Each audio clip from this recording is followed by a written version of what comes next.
आम्ही गुन्हा गोविंदानं राहतो, आम्ही एक मतानं आणि एक मनानं राहतो. तर कृपया मुसलमानांच्या विरोधात जे कोण द्वेष पसरतात त्यांना तिथल्याच तिथे उत्तर द्या.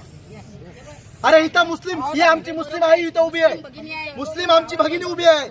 माझं या माध्यमातून पोलिसांकडे सुद्धा माझी विनंती आहे की बजरंग दलाच्या कुठल्याही कार्यकर्त्याला तुम्ही यांच्या पोस्टवरती लक्ष ठेवा.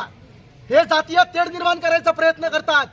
बजरंग दलाच्या कार्यकर्ते जे सोशल मीडियाच्या माध्यमातून जातीय तेढ निर्माण करायचा प्रयत्न करतात, प्रथम कारवाई पोलिसांनी त्यांच्यावरती केल्या पाहिजे. आणि या उरांमध्ये जर या प्रकरणामध्ये बजरंग दलाचा कोण कार्यकर्ता येऊन हस्तक्षेप करत असेल किंवा त्याला हिंदू मुस्लिम असं वळण देण्याचा प्रयत्न करत असेल तर पोलिसांनी त्याच्या नांग्या जिथल्या तिथं टेचल्या पाहिजे. अरे आम्ही सगळे एक आहोत, आम्ही एका आईच्या पोटची लेकरं आहोत. अरे आमच्या रायगड जिल्ह्यातला मुसलमान रायगड